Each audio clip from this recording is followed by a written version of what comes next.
ज्याच्यावर वारंवार तुम्हाला परीक्षेला प्रश्न विचारले जातात, अक्षवृत्ते व रेखावृत्ते.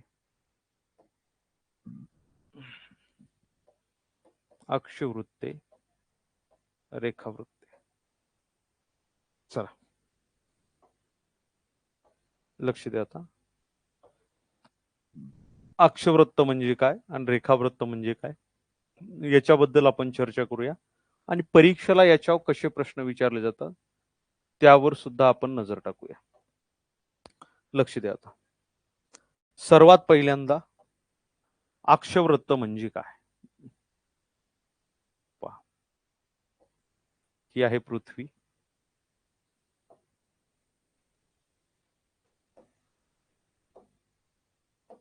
एक मिनिट.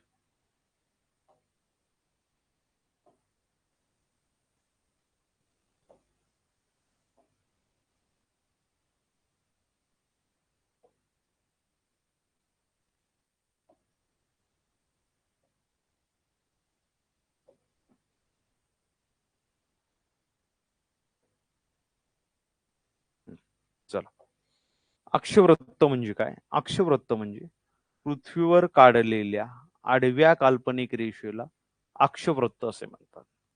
दोन याच्यामध्ये महत्वाचे वाक्य आहेत. एक आडवी आणि दुसरी काल्पनिक रेषा म्हणजे इमॅजिनरी लाईन. पृथ्वीवर काढलेल्या, तुमची कमेंट गणेश सर दिसते ना. दिसते दिसते, पहिल्यांदा दिसली आता. हा, इथं तुमच्या सगळ्यांच्या कमेंट मला दिसतात पण तुम्ही काय करायला एकमेकांना दिसत नाही. ठीक आहे. हा, पृथ्वीवर काढलेल्या आडव्या काल्पनिक रेषेला, एक तर आडवी आणि दुसरी काल्पनिक रेषा. काल्पनिक रेषा म्हणजे इमॅजिनरी लाईन. इमॅजिनरी लाईन म्हणजे तुम्ही म्हणू शकत नाही की सर आम्हाला इथं जायचं आणि याला हात लावून ओढायची, आम्हाला ही रेषा थोडीशी अलीकडे ओढायची किंवा हात लावायचं होऊ शकत नाही. याला अक्षवृत्त असे म्हणतात. तर पृथ्वीवर काढलेल्या उभ्या काल्पनिक रेषेला आपण रेखावृत्त असे म्हणत असतो. आडवी काल्पनिक रेषा अक्षवृत्त, उभी काल्पनिक रेषा रेखावृत्त. पहिली महत्वाची कन्सेप्ट इथं क्लिअर. आता थोडासा पुढचा टप्पा. पृथ्वीच्या मध्यातून जाणारी जी आडवी काल्पनिक रेषा बरोबर मध्यातून जाणारी, याला विषुववृत्त असं म्हणतात किंवा याला 0° अक्षवृत्त असं म्हटलं जातं. बरोबर, बरोबर मध्यातून जाणारी आडवी काल्पनिक रेषा. इथं बघा, ग्रेट ब्रिटन येथे ग्रीनिच नावाचं एक शहर आहे. म्हणजे ग्रेट ब्रिटन या देशामध्ये, युनायटेड किंगडम ज्याला आपण म्हणतो, इथं ग्रीनिच नावाचं एक शहर आहे आणि या ग्रीनिच शहरातून जाणारं जे रेखावृत्त आहे, या ग्रीनिच शहरातून जाणाऱ्या रेखावृत्ताला मूळ रेखावृत्त असं म्हटलं जातं. मूळ रेखावृत्त किंवा यालाच 1° पूर्व रेखावृत्त असंही म्हणतात. मूळ रेखावृत्त किंवा 1° पूर्व रेखावृत्त. कन्सेप्ट समजून घ्या. आता बघा, अक्षवृत्तामुळे पृथ्वीचं दोन भागात विभाजन झालं. विषुववृत्त या मध्यातून जाणाऱ्या अक्षवृत्तामुळे. विषुववृत्ताच्या दक्षिणेकडचा भाग याला दक्षिण गोलार्ध आपण म्हटलं. विषुववृत्ताच्या उत्तरेकडचा भाग याला आपण उत्तर गोलार्ध असं म्हटलं. मूळ रेखावृत्ताच्या पूर्वेकडचा, मूळ रेखावृत्तामुळे सुद्धा पृथ्वीचं दोन भागात विभाजन झालं. मूळ रेखावृत्ताच्या पूर्वेकडचा भाग याला आपण पूर्व रेखावृत्त असं म्हटलं. मूळ रेखावृत्ताच्या पश्चिमेकडचा भाग याला आपण पश्चिम रेखावृत्त म्हटलं. सॉरी सॉरी, पूर्व गोलार्ध असं म्हटलं आणि पश्चिमेकडचा भाग याला आपण पश्चिम गोलार्ध असं म्हटलं. पश्चिम गोलार्धात असणारे रेखावृत्त पश्चिम रेखावृत्त, पूर्व गोलार्धात असणारे रेखावृत्त पूर्व रेखावृत्त. आता लक्ष द्या, इथं पहा, हे जे विषुववृत्त आहे किंवा 0° अक्षवृत्त आहे, या अक्षवृत्तामुळे पृथ्वीचं दोन भागात विभाजन झालं. जर आपण म्हटलं की हे जे विषुववृत्त आहे असं आणि हे जे मूळ रेखावृत्त आहे असं, जर एखादा देश पृथ्वीवर या ठिकाणी असेल आणि तुम्हाला विचारला हा खालीलपैकी कोणत्या गोलार्धामध्ये आहे, तर पहिला अक्षवृत्तानुसार जायचं. हा देश मुख्यतः दक्षिण, पहिल्यांदा दक्षिणेमध्ये आणि याच्या पश्चिमेला आहे, म्हणजे हा देश जो आहे हा दक्षिण पश्चिम गोलार्धामध्ये. एखादा देश इथं असेल, हा कुठे आहे, हा पहिल्यांदा उत्तर आणि नंतर पूर्व, उत्तर पूर्व गोलार्धामध्ये आहे. म्हणजे याच्यावरून अक्षांशाने म्हणजे विषुववृत्त आणि मूळ रेखावृत्त याच्यावरून आपल्याला पृथ्वीवरचे गोलार्ध लक्षात येतं. आता येऊया त्यांच्या वैशिष्ट्याकडे, एक एक एक एक वैशिष्ट्य. पहिलं वैशिष्ट्य आहे अक्षवृत्त जे असतात हे अक्षवृत्त पूर्ण वर्तुळाकार असतात. पूर्ण वर्तुळाकार असतात म्हणजे काय, प्रत्येक अक्षवृत्ताची सुरुवात एका ठिकाणाहून होते आणि शेवट सुद्धा त्याच ठिकाणी होतो. सुरुवात इथून झाली, हे अक्षवृत्त सलग कंटिन्यू आहे, मागच्या साईडला सुद्धा सेम, शेवट सुद्धा तिथंच होतो. हे एखादा अक्षवृत्त, याची सुरुवात इथून झाली, याचा शेवट सुद्धा या ठिकाणीच होतो. म्हणजे काय, याची सुरुवात जिथून झाली हे पूर्ण पृथ्वीला एक राऊंड मारतं आणि एक राऊंड मारल्यानंतर याचा शेवट सुद्धा जवळपास तिथंच होतो. अशा पद्धतीनं म्हणजे अक्षवृत्त जे असतात हे कसे असतात, पूर्ण वर्तुळाकार असतात. पूर्ण वर्तुळाकार. आता तुम्हाला मी दाखवतो, त्याच्याशिवाय हे लक्षात येणार नाही. उदाहरण घ्या, ही पृथ्वी आहे आणि पृथ्वीच्या बरोबर मध्यातून जाणारं हे जे तुम्हाला दिसतंय, ही काळी रेष दिसते, ही काळी रेष, हे पूर्ण मध्यातून जाणारं अक्षवृत्त, याला म्हणायचं विषुववृत्त. विषुववृत्त ही पूर्ण एक घेर म्हणजे विषुववृत्त. त्याच्यानंतर ही छोटीशी रेख दिसते तुम्हाला, ही या ठिकाणी आफ्रिका खंडातून जाणारी रेष. तर ही जी रेष आहे, ही रेष म्हणजे एक अक्षवृत्त जर समजलं तर ही कंटिन्यू अशी पूर्ण आहे आणि पृथ्वीला एक घेर तयार करते. थोडीशी वर आलात, इथं बघा, युनायटेड किंगडम मधून जाणारी ही जी रेष आहे, ही सुद्धा एक दिसते. हे पूर्ण एक अक्षवृत्त कव्हर करत असते. म्हणजे जे अक्षवृत्त आहेत हे सगळे पूर्ण वर्तुळाकार असतात. आडव्या काल्पनिक रेषा म्हणजे अक्षवृत्त, हे सगळे पूर्ण वर्तुळाकार असतात. रेखावृत्ताचं तसं नाही. प्रत्येक रेखावृत्ताची सुरुवात जी आहे ही एका ध्रुवावर होते आणि शेवट दक्षिण ध्रुवावर. ह्या उत्तरेकडचा हा उत्तर ध्रुव आहे, हा दक्षिण ध्रुव. प्रत्येक रेखावृत्ताची सुरुवात इथून होते, शेवट या ठिकाणी. सुरुवात इथून होते, शेवट या ठिकाणी. सुरुवात इथून होते, शेवट या ठिकाणी. सुरुवात इथून होते, शेवट या ठिकाणी. बरोबर. म्हणजे प्रत्येक रेखावृत्त जे आहे याची सुरुवात आणि शेवट एकाच ठिकाणाहून होते. म्हणजे रेखावृत्त जे असतात हे अर्धवर्तुळाकार असतात. रेखावृत्त कसे असतात, अर्धवर्तुळाकार असतात. अक्षवृत्त पूर्ण वर्तुळाकार, रेखावृत्त अर्धवर्तुळाकार. दुसरी कन्सेप्ट, अक्षवृत्त जे आहेत हे एकमेकांना समांतर असतात. समांतर म्हणजे काय, हे अक्षवृत्त ह्या अक्षवृत्ताला कधी भेटत नाही, हे अक्षवृत्त ह्या अक्षवृत्ताला कधी भेटत नाही, हे सलग एकमेकांना समांतर असतात. समांतर याचं उदाहरण आपलं रेल्वे रूळ. दोन रेल्वे रूळ नेहमी एकमेकांना समांतर असतात, कधीच एकमेकांना कुठंच भेटत नाही. असं प्रत्येक अक्षवृत्त जे आहे एकमेकांना समांतर असते. रेखावृत्त जे आहे सुरुवात आणि शेवट एकाच ठिकाणाहून सगळ्याची होत असल्यामुळे हे रेखावृत्त एकमेकांना समांतर नसतात. समांतर नसतात. मुद्दा क्लिअर. त्याच्यानंतर आपण विचार करूया तिसरं महत्वाचं वैशिष्ट्य, दोन अक्षवृत्तादरम्यान जे अंतर असतं हे समांतर असल्यामुळे दोन अक्षवृत्तामधील अंतर हे नेहमी सारखे असते. बघा, उदाहरणार्थ हे 0 अक्षवृत्त, हे एक अक्षवृत्त आणि हे 2 अंश, असं जर आपण म्हटलं, प्रत्येक अक्षवृत्त एकमेकांना समांतर असल्यामुळं यांच्यामधलं अंतर सारखं, यांच्यामधलं अंतर सारखं. हे किती असतं, हे 111.04 किलोमीटर एवढं असतं. किती असतं, 111.04 किलोमीटर. हे लक्षात घ्या, रेखावृत्त एकमेकांना समांतर नसतात, म्हणजे त्यांच्यामधलं दोन रेखावृत्तादरम्यानचं जे अंतर असतं हे अंतर कधीच सारखं नसतं. हे उत्तर ध्रुवावर 0 किलोमीटर असतं, दक्षिण ध्रुवावर 0 किलोमीटर असतं. इथून जसं जसं तुम्ही विषुववृत्तापर्यंत याल, म्हणजे ह्या आडव्या रेषेपर्यंत याल, तसं तसं यांच्यातलं अंतर जे आहे हे वाढत वाढत जातं. विषुववृत्तावर हे अंतर सर्वाधिक असतं, इथून जसं खाली याल हे अंतर कमी कमी होत जातं. विषुववृत्तावर हे अंतर सर्वाधिक 111.04 किलोमीटर एवढेच आपल्याला पाहायला मिळते. इथून मात्र दक्षिण गोलार्धाकडे, दक्षिण ध्रुवाकडे आणि उत्तर ध्रुवाकडे जाताना रेखावृत्ता दरम्यानचं जे अंतर आहे हे अंतर कमी कमी कमी कमी होत जातं. समजते सगळ्यांना? पुढेच चला, इथंही तुम्ही समजू शकता की इथं बघा, इथं सगळे रेखावृत्त आणि इथं सगळे रेखावृत्त एकवटलेले. इथून जसं रेखावृत्त सुटतात म्हणजे जे येतात, पृथ्वीचा घेर असल्यामुळं हे जे असे असणारे रेखावृत्ता दरम्यान अंतर आहे हे हळूहळू हळूहळू हळूहळू वाढत जातं. इथं अंतर सर्वाधिक होतं, इथून पुन्हा खाली जाताना अंतर कमी कमी होत जातं. सर्वाधिक विषुववृत्तावर किती असतं, 111.04 किलोमीटर एवढं असतं.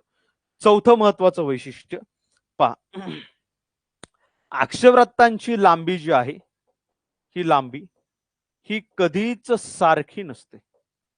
लक्षात घ्या, ही लांबी जी आहे ही कधीच सारखी नसते. का? कारण हे पूर्ण वर्तुळ आकार असल्यामुळे मध्यभागी फुगीर असणारं विषुववृत्त किंवा 0 अक्षवृत्त याची लांबी साहजिकच जास्त असेल, कारण हे पृथ्वीचा असा पूर्ण घेर तयार करतं. त्याच्या वर असणारं हे अक्षवृत्त याची लांबी याच्यापेक्षा थोडीशी कमी असेल, कारण याला कमी एरिया मिळतो. असं जसं जसं आपण करत असतो, समजा हे अक्षवृत्त आहे, याची जर इथून आपण लांबी मोजायला सुरुवात केली, कारण हे अक्षवृत्त एवढंच आहे, पूर्ण वर्तुळाकार असल्यामुळे हे एवढंच आहे. याची लांबी कमी भरते, याची लांबी सर्वाधिक भरते, याची लांबी कमी कमी कमी कमी होत जाते. उत्तर ध्रुव म्हणजे 90 अंश उत्तर अक्षवृत्त त्याला म्हणतात. दक्षिण ध्रुव त्याला 90 अंश दक्षिण अक्षवृत्त म्हणतात. हे जे दोन ध्रुव आहेत, हे बिंदुरूप म्हणजे इथं टिंब तुम्ही म्हणू शकता, बिंदुरूप सर्वात लहान अक्षवृत्त आहे. म्हणजे अक्षवृत्तांची लांबी, दोन अक्षवृत्तांची लांबी कधीच सारखी नसते. विषुववृत्त हे सर्वात मोठं अक्षवृत्त असून सर्वात मोठं याच्यामुळं की पृथ्वीचा मध्यभाग फुगीर आहे, सर्वात मोठं अक्षवृत्त असून इथून हळूहळू उत्तर ध्रुवाकडे जाताना अक्षवृत्तांची लांबी कमी कमी होत जाते. दक्षिण ध्रुवाचा विचार करता विषुववृत्त हे सर्वात मोठं अक्षवृत्त असून इथून हळूहळू दक्षिण ध्रुवाकडे येत असताना दोन अक्षवृत्तांची लांबी ही कमी कमी कमी कमी होत जाते आणि उत्तर ध्रुव आणि दक्षिण ध्रुव हे बिंदुरूप सर्वात लहान अक्षवृत्त आपल्याला पाहायला मिळतात. इथं बघा, हे उत्तर ध्रुव, हे दक्षिण ध्रुव. पहा, विषुववृत्त जे आहे हे लांबीनं सर्वात मोठा अक्षवृत्त आहे. हे बघा ना, हे विषुववृत्त एवढे, याच्यापेक्षा हे लहान आहे, याच्यापेक्षा हे लहान आहे, याच्यापेक्षा हे लहान, असं करत करत हे 90 अंश उत्तर अक्षवृत्त जे ध्रुवाला म्हणतात, उत्तर ध्रुवाला 90 अंश उत्तर अक्षवृत्त का म्हणतात त्याची कन्सेप्ट तुम्हाला समजून सांगतो. 2 मिनिटं द्या फक्त. आणि दक्षिण ध्रुव जे आहे याला 90 अंश दक्षिण अक्षवृत्त असं म्हणतात. ही बिंदुरूप सर्वात लहान अक्षवृत्त आहे. इथं मी लिहितो, यांची लांबी कधीच सारखी नसते. विषुववृत्त जे आहे, विषुववृत्ताची लांबी जी आहे ही किंवा विषुववृत्त जे आहे हे लांबीनं सर्वात मोठं अक्षवृत्त असून सर्वात मोठे अक्षवृत्त असून उत्तर ध्रुव किंवा दक्षिण ध्रुव किंवा यालाच 90 अंश उत्तर किंवा दक्षिण अक्षवृत्त असं म्हणतात. हे बिंदुरूप सर्वात लहान अक्षवृत्त आहे. बिंदुरूप सर्वात लहान अक्षवृत्त उत्तर ध्रुव आणि दक्षिण ध्रुव. मग तुम्हाला सर मग विषुववृत्त एवढं मोठं त्याची लांबी काय? याच्यासाठी तुम्हाला कालच्या लेक्चरमध्ये जावं लागेल. कालच्या लेक्चरमध्ये आपण असं पाहिलं की पृथ्वीचा जो परिघ आहे, विषुववृत्तीय परिघ आणि ध्रुवीय परिघ असे दोन भाग पडतात. परिघ म्हणजे मी तुम्हाला म्हटलं, विषुववृत्तीय परिघ म्हणजे पृथ्वीचा आडवा घेर.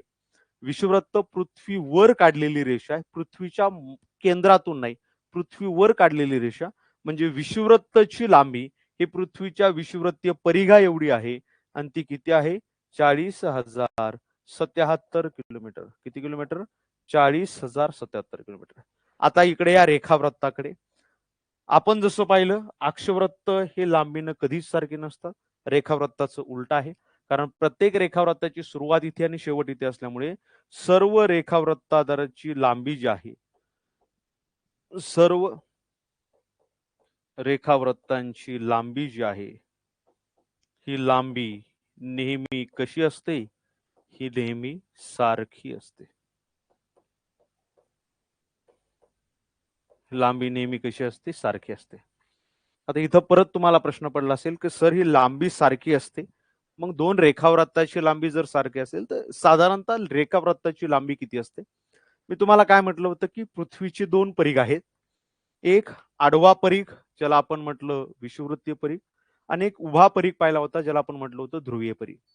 मित्रांनो, रेखावृत्त हे अर्धवर्तुळाकार आहे. मग मी असं म्हणू शकतो का, दोन समोरासमोरील हे एक अर्धवर्तुळाकार रेखावृत्त आणि याच्या एक्झॅक्ट अपोजिट साइडचं अर्धवर्तुळाकार रेखावृत्त, दोन समोरासमोरील रेखावृत्त मिळून पृथ्वीचा ध्रुवीय परिघ तयार करतात. उत्तर बरोबर आहे. मग ध्रुवीय परिघाची लांबी आपण किती पाहिली होती? 40,008 किंवा 9 किलोमीटर काहीतरी पाहिली होती. जर आपण दोन समोरासमोरील रेखावृत्ताची लांबी 40,009 किलोमीटर पाहिली असेल तर ध्रुवीय परिघाची लांबी आपल्याला मिळाली. तर एका रेखावृत्ताची लांबी पाहिजे असेल तर ध्रुवीय परिघाच्या निम्मी करायची, म्हणजे 20,004 किलोमीटरच्या आसपास एका रेखावृत्ताची लांबी आपल्याला पाहायला मिळते. एक रेखावृत्त बरोबर 20,004 किलोमीटर. 20,004 किलोमीटर. समजते सगळ्यांना? येते लक्ष? पुढे चला. संख्या 5 नंबर संख्या.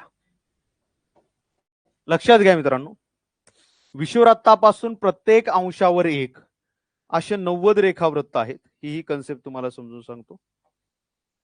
बघा, ही पृथ्वी आहे, ही पृथ्वी आहे, हे विषुववृत्त आहे. काय करायचं? विषुववृत्तावर इथं कोनमापक ठेवायचं. कोनमापक, आपण कोनमापक पाहतो, आपण कोन तयार करण्यासाठी कंपास मध्ये वापरायचो लहानपणी. तर हे जे कोनमापक आहे, प्रत्येक अंशावर एक रेष ओढायची. 1 अंश, 2 अंश, 3 अंश, 4 अंश, 5 अंश, 6 अंश, 7 अंश. विषुववृत्तापासून प्रत्येक अंशावर एक असे 90 अक्षवृत्त. विषुववृत्तापासून प्रत्येक अंशावर एक उत्तरेला 90 अक्षवृत्त आणि प्रत्येक अंशावर एक दक्षिणेला 90 अक्षवृत्त असे 90 आणि 90 180 आणि स्वतः एक विषुववृत्त मिळून एकूण 181 अक्षवृत्त आहेत. तुम्ही म्हणाल सर हे तुम्ही जवळपास म्हणत आहेत 90-90. ते बघा 1 2 3 4 तर मग आता इथपर्यंत 90 झाले. आपण पाहतो ना काटकोन जे आहे हे किती अंशाचा असतो? 90 अंशाचा असतो. मग इथं प्रत्येक अंशावर एक अशी इथपर्यंत जर आपण पाहिले तर 90 अंश भरत असतात. मग प्रत्येक अंशावर एक हे पूर्ण, मी काय म्हटलं, अक्षवृत्त पूर्ण वर्तुळाकार असतात. एक अंश हे घेतलं हे पूर्ण अक्षवृत्त झालं, हे 2 अंश हे पूर्ण अक्षवृत्त झालं, हे 3 अंश हे पूर्ण अक्षवृत्त झालं, हे 4 अंश हे पूर्ण अक्षवृत्त झालं, हे 5 अंश हे पूर्ण अक्षवृत्त झालं. 10 20 30 40 50 60 70 80 इथं 89 अंशावरचं जे अक्षवृत्त आहे हे सुद्धा असं पूर्ण अक्षवृत्त झालं. 90 अंशाच्या कोणामध्ये 90 अंशावालं हे जे अक्षवृत्त आहे याला आपण 90 अंश उत्तर अक्षवृत्त म्हणतो किंवा याला उत्तर ध्रुव म्हणतो. हे बिंदुरूप टिंबासारखं सर्वात छोटं अक्षवृत्त आहे. तुम्हाला सर मग इथं 91 अंशाचं अक्षवृत्त का तयार होत नाही? मित्रांनो 91 अंशाकडे तुम्ही गेलात तर अक्षवृत्त पूर्ण वर्तुळाकार आहेत. हे 91 अंश ऑलरेडी ह्या 89चाच भाग आहे.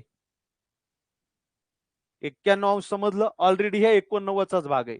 92 अंश ऑलरेडी 88चाच भाग आहे, कारण हे पूर्ण वर्तुळाकार आहेत. हे असे पूर्ण वर्तुळाकार आहेत. समजलं? मग अक्षवृत्तांची संख्या उत्तर गोलार्धामध्ये 90, दक्षिण गोलार्धामध्ये 90 आणि स्वतः ज्या रेषेवर आपण कोनमापक ठेवलेले ते विषुववृत्त असे मिळून एकूण 181 अक्षवृत्त. रेखावृत्ताचा जेव्हा आपण विचार करतो, रेखावृत्ताच्या संख्येचा आपण पाहिलं, मूळ रेखावृत्त हे ग्रीनिच शहरातून जातं. ग्रीनिच शहरातून जाणाऱ्या रेखावृत्ताला आपण मूळ रेखावृत्त म्हटलं. मूळ रेखावृत्ताच्या पूर्व गोलार्धामध्ये 180 रेखावृत्त, मूळ गोलार्धापासून पश्चिम भागामध्ये, पश्चिम गोलार्धामध्ये मूळ रेखावृत्तापासून पश्चिम गोलार्धामध्ये 180 रेखावृत्त असे दोन्ही रेखावृत्त मिळून 360 रेखावृत्त यांची संख्या आहे. परत तुम्हाला प्रश्न पडला असेल की सर रेखावृत्तांची संख्या 360 तुम्ही म्हणताय आणि मग हे ग्रीनिच रेखावृत्त, मूळ रेखावृत्त तुम्ही काउंटच करत नाही, मग ही संख्या 361 झाली पाहिजे. मित्रांनो तसं नाही. तुम्ही भूमिती शिकत असाल तर तुम्हाला माहित आहे वर्तुळ हे 360 अंशाचं असतं. म्हणून बघा मी शिकवत असताना मूळ रेखावृत्ताच्या बाजूला 1 अंश पूर्व रेखावृत्त असं लिहिले, म्हणजे जे मूळ रेखावृत्त आहे यालाच 1 अंश पूर्व रेखावृत्त असं सुद्धा म्हटलं जातं. तर 1 अंश पूर्व रेखावृत्त हे मूळ रेखावृत्त हे 1 अंश पूर्व रेखावृत्तामध्ये काउंट केलं जातं. म्हणून जेव्हा संख्याचा विचार येतो, संख्या रेखावृत्ताची किती आहे? 360 रेखावृत्त एवढी आहे. याच्यामध्ये पूर्व गोलार्धामध्ये जेव्हा आपण विचार करतो तेव्हा 180 रेखावृत्त, पश्चिम गोलार्धामध्ये जेव्हा आपण विचार करतो तेव्हा 180 रेखावृत्त असे मिळून किती रेखावृत्त आहेत? 360 रेखावृत्त.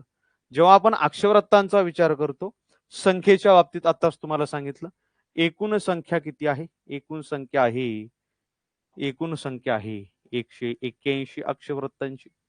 याच्यामध्ये 90 अंश उत्तर अक्षवृत्त,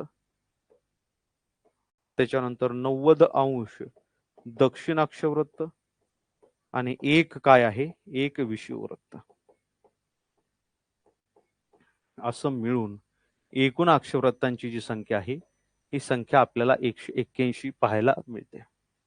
चला आता याचे उपयोग काय आहे. रेखावृत्ताचे दोन उपयोग आहेत आणि अक्षवृत्ताचे दोन उपयोग आहेत. अक्षवृत्ताचा पहिला उपयोग आहे स्थान निश्चिती करण्यासाठी. स्थान निश्चिती, पृथ्वीवरील अनेक ठिकाण जे आहेत यांची स्थान निश्चिती अक्षवृत्तामुळे होत असते. आणि दुसरा उपयोग आहे हवामान विभागामध्ये कटिबंध ठरवण्यासाठी. कटिबंध ठरवण्यासाठी हवामान विभागामध्ये पहिला महत्वाचा उपयोग म्हणजे दुसरा महत्वाचा उपयोग. रेखावृत्ताचे सुद्धा दोन उपयोग आहेत. पहिला उपयोग आहे स्थान निश्चिती, म्हणजे अक्षवृत्त आणि रेखावृत्त दोन्हीचा वापर करूनच स्थान निश्चिती केली जाऊ शकते. स्थान निश्चित होतं पृथ्वीवरच्या कोणत्याही ठिकाणाचं. तुम्ही अमेरिका घ्या, ब्राझील घ्या, न्यूझीलंड घ्या किंवा तुमचं शहर घ्या, संभाजीनगर घ्या, पुणे घ्या, परभणी घ्या, मुंबई घ्या, तुमचं तालुका घ्या, त्याच्यानंतर तुमचं गाव घ्या, तुमचं घर सुद्धा या अक्षवृत्त आणि रेखावृत्ताच्या विस्तारावरून तुम्ही शोधू शकता. दुसरा आहे प्रमाण वेळ शोधण्यासाठी. ही कन्सेप्ट सुद्धा आपल्याला पुढे चालून पाहिजे आहे. प्रमाण वेळ शोधण्यासाठी.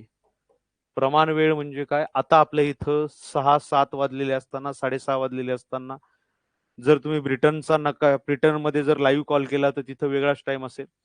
जर तुम्ही ब्राझीलमध्ये कॉल केला तर तिकडे वेगळाच टाइम असेल.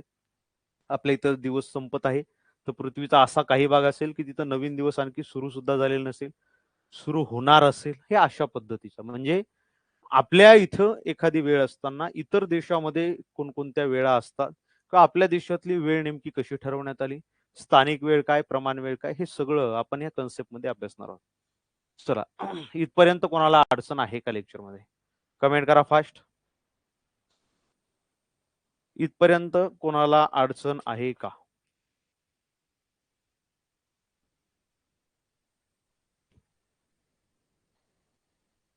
ठीक आहे, काही प्रश्न आहेत? चलो चला तर मग आजच्या लेक्चर मध्ये आज आपण इथं थांबूया. उद्याच्या लेक्चर मध्ये आपल्याला याच्या संदर्भात पुढे माहिती घ्यायची. अक्षवृत्तांचे नेमके उपयोग कशा पद्धतीनं आपल्याला पाहायला मिळतात, स्थान निश्चिती कशी आहे, कटिबंध हवामान विभागामध्ये कसं आहे, प्रमाण वेळेसाठी कशी आहे, स्थान निश्चिती कशी केली जाते, सगळं सगळं. ठीक आहे. अक्षवृत्त म्हणजे काय, रेखावृत्त म्हणजे काय, त्याच्यानंतर अक्षवृत्ताची वैशिष्ट्य काय, रेखावृत्ताची वैशिष्ट्य काय, हे सगळं आपण मागच्या लेक्चरमध्ये अभ्यासलं. सर्वात शेवटचा मुद्दा होता त्यांचे उपयोग. अक्षवृत्ताचा पहिला उपयोग आहे स्थान निश्चितीसाठी. रेखावृत्ताचाही पहिला उपयोग आहे स्थान निश्चिती करणं, म्हणजे पृथ्वीवरच्या कोणत्याही ठिकाणावरचं स्थान आपल्याला अक्षवृत्त आणि रेखावृत्ताचा उपयोग करून शोधता येतं. दुसरा उपयोग आपल्याला पाहायला मिळतो तो म्हणजे हवामान विभागामध्ये. आणि रेखावृत्ताचा सुद्धा दुसरा उपयोग हवामान विभाग आपलं प्रमाण वेळ शोधण्यासाठी. तर आपल्याला हे उपयोग सुद्धा याच्यामध्ये अभ्यासायचे आहेत. चला मग सुरुवात करूया आजच्या सेशनला. अक्षवृत्त आणि रेखावृत्ताचे उपयोग. सर्वात पहिले अक्षवृत्ताचा जो दुसरा उपयोग आहे तो म्हणजे हवामान विभागामध्ये पृथ्वीवरचे कटिबंध शोधण्यासाठी अक्षवृत्तांचा उपयोग होतो. पहिल्यांदा हा दुसरा उपयोग आपण घेऊया आणि त्याच्यानंतर मग कॉमन उपयोग हा सोबत घेऊन नंतर प्रमाण वेळ संदर्भात आपण चर्चा करूया. लक्षात घ्या मित्रांनो, तुम्हाला माहित आहे पृथ्वी जी आहे ही मध्यभागी थोडीशी फुगीर आहे आणि यावर उत्तर गोलार्धामध्ये 90 अक्षवृत्त, दक्षिण गोलार्धामध्ये 90 अक्षवृत्त असे एक आणि विषुववृत्त एक मिळून एकूण अक्षवृत्तांची संख्या आपण याच्यामध्ये पाहिली. त्याची संख्या आपल्याला पाहायला मिळाली किती, तर ही पाहायला मिळाली जवळपास 181 एवढी. लक्षात घ्या, पृथ्वीच्या बरोबर मध्यातून जाणारं हे जे अक्षवृत्त आहे या अक्षवृत्ताला आपण काय म्हटलं, या अक्षवृत्ताला आपण म्हटलं विषुववृत्त. हे या पद्धतीने आता आपण याचे कटिबंध शोधण्यासाठी कसा उपयोग होतो अक्षवृत्त आणि रेखावृत्ताचा हे आपण पाहणार आहोत. याला शून्यावंश अक्षवृत्त किंवा याला विषुववृत्त असं म्हणतात. मित्रांनो लक्षात घ्या, हे पृथ्वीच्या बरोबर मध्यातून जाणारा अक्षवृत्त. सूर्य या दिशेला, कारण सूर्य आपल्या इथे पूर्वेकडून उगवतो म्हणजे सूर्य या दिशेला. मित्रांनो लक्षात घ्या, विषुववृत्तापासून उत्तर गोलार्धात 23.5 अंशावर एक अक्षवृत्त आहे. विषुववृत्तापासून उत्तर गोलार्धात 23.5 एक अक्षवृत्त आहे आणि दक्षिण गोलार्धात सुद्धा 23.5 एक अक्षवृत्त आहे. विषुववृत्तापासून उत्तर गोलार्धामध्ये असणाऱ्या 23.5 या अक्षवृत्ताला लक्षात घ्या, 23.5 जे अक्षवृत्त आहे याला म्हटलं जातं कर्कवृत्त. काय म्हटलं जातं? कर्कवृत्त. आणि दक्षिण गोलार्धात 23.5 जे अक्षवृत्त आहे या अक्षवृत्ताला म्हटलं जातं मकरवृत्त. लक्षात घ्या, इथं मी लिहितोय हे जे आहे हे आहे कर्कवृत्त आणि हे जे आहे हे आहे मकरवृत्त. आता तुम्हाला एक प्रश्न मी विचारतो, 23.5 अक्षवृत्ताला कर्कवृत्त हे का नाव दिलं? 23.5 अक्षवृत्ताला मकरवृत्त हे का नाव दिलं? म्हणजे 23 नाही, 28 नाही, काही नाही, 23.5 उत्तर अक्षवृत्त कर्कवृत्त म्हणून ओळखलं जातं. 23.5 दक्षिण अक्षवृत्त हे मकरवृत्त म्हणून ओळखलं जातं. मित्रांनो लक्षात घ्या, 23.5 उत्तर अक्षवृत्त आणि 23.5 दक्षिण अक्षवृत्त या सूर्याची लंबरूप किरणे पडण्याच्या अंतिम मर्यादा आहेत. लंबरूप किरणे म्हणजे डायरेक्टली सूर्याच्या किरणांची तीव्रता त्या भागामध्ये जास्त असते. डायरेक्टली सूर्याच्या किरणांची असं आपण म्हणूया की उष्णता त्या भागामध्ये जास्त असते. सूर्याची किरणं लंबरूप पडण्याच्या या अंतिम मर्यादा आहेत 23.5 उत्तर अक्षवृत्त आणि 23.5 दक्षिण अक्षवृत्त. म्हणून 23.5 उत्तरेलाच कर्कवृत्त आहे, 23.5 दक्षिणेलाच मकरवृत्त आहे. मित्रांनो जसं मी तुम्हाला म्हटलं होतं की काल तुम्हाला सांगितलं होतं की आपली जी पृथ्वी आहे ही पृथ्वी थोडीशी झुकलेली आहे, म्हणजे तिच्या अक्षाभोवती झुकलेली आहे. पृथ्वी अशी आहे तर पृथ्वीचा अक्ष जो आहे तो अशा पद्धतीने आपल्याला पाहायला मिळतो. हे मूळ तिच्या स्थानापासून 23.5 झुकलेली आहे पृथ्वी. 23.5 हे मूळ आपण सरळ रेषा काढली तरी 23.5 कोनानं पृथ्वी जी आहे ही थोडीशी स्लाइटली झुकलेली आपल्याला पाहायला मिळते. असो, हे लक्षात असू द्या. आता येऊया या मुद्द्याकडे. जेव्हा आपण चर्चा करतो कर्कवृत्त आणि मकरवृत्त, मग हा पट्टा का वेगळा केला किंवा या पट्ट्यामध्ये आपण कशामुळे वेगळ्या पद्धतीचं आपण अभ्यास त्याचा पाहतो, याचं कारण असं आहे की या भागावर सूर्याची जी किरणं आहेत ही किरणं लंबरूप पडतात. लक्षात घ्या, सूर्याची किरणं जी आहेत ही लंबरूप पडतात. लंबरूप पडत असल्यामुळे पृथ्वीचा हा जो एवढा पट्टा एवढा कर्कवृत्त ते मकरवृत्त दरम्यानचा पट्टा, या पट्ट्यामध्ये मित्रांनो सूर्याची किरणं लंबरूप पडत असल्यामुळे या भागामध्ये तापमान जे असतं हे असतं जास्त. तापमान जास्त असल्यामुळे या भागात उष्णता सुद्धा जास्त असते. म्हणून पृथ्वीच्या या आडव्या पट्ट्याला आपण म्हणत असतो उष्णकटिबंध. काय म्हणत असतो? उष्णकटिबंध. येते लक्षात? उष्णकटिबंध म्हणजे काय? 23.5 उत्तर आणि 23.5 दक्षिण यांच्या दरम्यानचा पृथ्वीचा हा जो पट्टा आहे त्याला उष्णकटिबंध असं म्हटलं जातं. उष्णकटिबंधाचा जेव्हा आपण विचार करतो इथं तापमान जास्त असतं. या भागामध्ये तापमान का जास्त असतं? सूर्याची सूर्यकिरणं लंबरूप पडतात. तापमान जेवढं जास्त तेवढं या भागामध्ये बाष्पीभवनाचा जो पाण्याच्या बाष्पीभवनाचा वेग जो आहे, बाष्पीभवनाचा वेग जो आहे हा वेग सुद्धा जास्त असतो. बाष्पीभवनाचा जेवढा वेग जास्त तेवढं त्या भागामध्ये पाऊस सुद्धा जास्त असतो, पर्जन्य सुद्धा जास्त असतं. जेवढं पर्जन्य जास्त असतं या भागामध्ये घनदाट वने आपल्याला पाहायला मिळतात. जेवढं पर्जन्य जास्त तेवढंच आपल्याला त्या भागामध्ये पर्जन्य जेवढं जास्त तेवढं त्या भागामध्ये प्राणी संख्या जी आहे, प्राणीसृष्टी जी आहे ही प्राणीसृष्टी आपल्याला जास्त पाहायला मिळते. यालाच आपण जैवविविधता असं म्हणूया. जैवविविधता सुद्धा या भागामध्ये कशी असते? जास्त असते. समजलं का रे? येतं लक्षात? म्हणून बघा पृथ्वीचा हा जो पट्टा आहे त्यातल्या त्यात 5 उत्तर आणि 5 दक्षिण हा जो विषुववृत्तीय प्रदेश आहे याला विषुववृत्तीय प्रदेश असं म्हणतात. हा जो पट्टा आहे या पट्ट्यामध्ये दररोज दुपारनंतर पाऊस पडतो. का? तापमान जास्त आहे. तापमान जास्त असल्यामुळे त्या भागामध्ये असणाऱ्या पाण्याचं बाष्पीभवन जास्त होणार. जेवढं बाष्प वर गेलं तेवढंच त्याचं सांद्रीभवन होणार. सांद्रीभवन म्हणजे ते बाष्पाचं साध्या पाण्यामध्ये रूपांतरण होणं किंवा ह्या वायूचं पाण्यामध्ये रूपांतरण होणं. मग ते खाली येणार. दररोज पाऊस पडतो. पाऊस जास्त पडल्यामुळे आणि सूर्यप्रकाश असल्यामुळे वृक्षाच्या वाढीसाठी काय गरजेचं असतं? वृक्षाच्या वाढीसाठी गरजेचं असतं एक तर मुबलक प्रमाणामध्ये सूर्यप्रकाश आणि मुबलक प्रमाणामध्ये पाणी, दोन्ही इथं जास्त आहे. त्यामुळे या भागामध्ये घनदाट वने आढळतात. म्हणून मित्रांनो ॲमेझॉनची वने जी आहेत ही याच पट्ट्यामध्ये तुम्हाला पाहायला मिळतील. कांगोची वने आहे या पट्ट्यामध्ये पाहायला मिळतील. तुमच्याकडे गुगल अर्थ नावाचं एक मॅप आहे बघा, तुम्हाला पाहायला मिळतील. किंवा जर ॲक्च्युअल इमेज जर तुम्ही आपल्या पृथ्वीची पाहिली, ज्याला आपण नैसर्गिक इमेज असं म्हणतो, तर त्यामध्ये तुम्हाला पृथ्वीचा हा जो पट्टा आहे या पट्ट्यामध्ये सर्वात जास्त तुम्हाला हिरवा प्रदेश पाहायला मिळतो. एक मिनिट मी असेल तर पाहतो, एक मिनिट फक्त.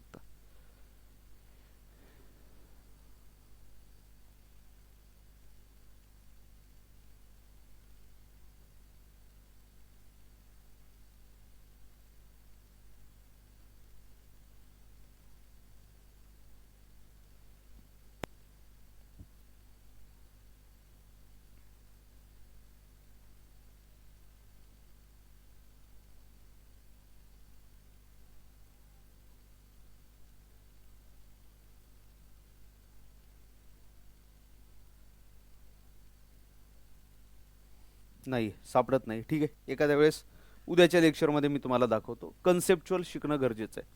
पुढे चला. कर्कवृत्तापासून परत 66.5 अंशावर एक अक्षवृत्त आहे. कर्कवृत्तापासून 66.5 अंशावरचं जे अक्षवृत्त आहे याला म्हटलं जातं आर्टिक वृत्त. आणि मकरवृत्तापासून 66.5 अंशावर एक जे अक्षवृत्त आहे याला म्हटलं जातं अंटार्क्टिक वृत्त. लक्षात घ्या,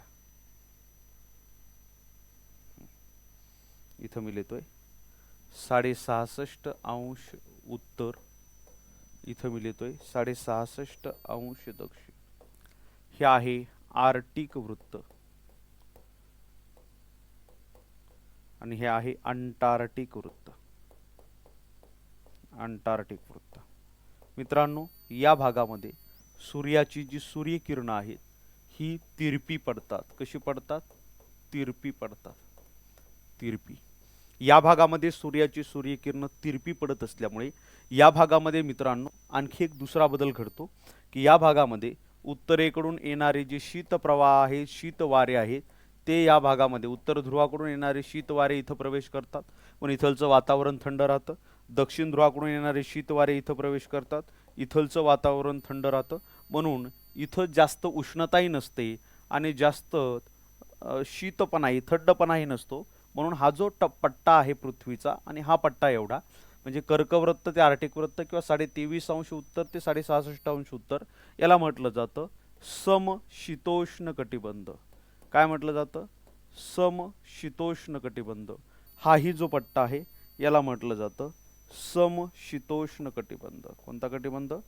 समशीतोष्ण. सारख्या प्रमाणात शीतपणा आणि उष्णपणा. मित्रांनो लक्षात घ्या, या भागामध्ये तुम्ही म्हणाल सर मग एवढा काय फरक असतो हवामानाचा? मित्रांनो हवामानाचा फरक फक्त आणि फक्त नैसर्गिक दृष्ट्याच नाही, तिथल्या प्राण्यांवर सुद्धा पडत असतो. उष्णकटिबंधामध्ये आढळणारा नैसर्गिक प्रदेश, तिथं आढळणारी वने वेगळी, हवामान वेगळं, पर्जन्य वेगळं, त्या भागामध्ये आढळणारी मृदा संपत्ती वेगळी, खनिज संपत्ती वेगळी, त्या भागामध्ये आढळणारे प्राणी वेगळे, त्या भागामध्ये आढळणारे गवताळ प्रदेश वेगळे आणि त्या भागामध्ये आढळणारे पुरुष किंवा मानवी जे जमाती आहेत, जाती आहेत, प्रजाती आहेत त्या सुद्धा वेगळ्या आहेत. तुम्हाला माहिती आहे आफ्रिका हा जो खंड आहे मित्रांनो, हा खंड हा एकमेव असा खंड आहे ज्या खंडातून तीनही मुख्य अक्षवृत्ते जातात. विषुववृत्त सुद्धा जातं, कर्कवृत्त सुद्धा जातं, मकरवृत्त सुद्धा जातं. कोणता खंड? आफ्रिका खंड. आता या आफ्रिका खंडाचा बहुतांश सर्व भाग उष्णकटिबंधामध्ये आहे. इथलचे जर तुम्ही व्यक्ती पाहाल, इथलचे जर तुम्ही लोक पाहाल तर त्या लोकांचा रंग जो असतो हा असतो, त्यांच्या त्वचेचा रंग असतो काळसर आणि त्यांची हाईट जी असते, हाईट असते जास्त. आफ्रिकेतील लोक आपण लगेच ओळखू शकतो. असं म्हणतात की जे पृथ्वीवर जे मानवी उगम झाला किंवा मानवाची उत्क्रांती जी झाली याची सुरुवात सर्वात पहिल्यांदा आफ्रिकेमध्ये झाली होती.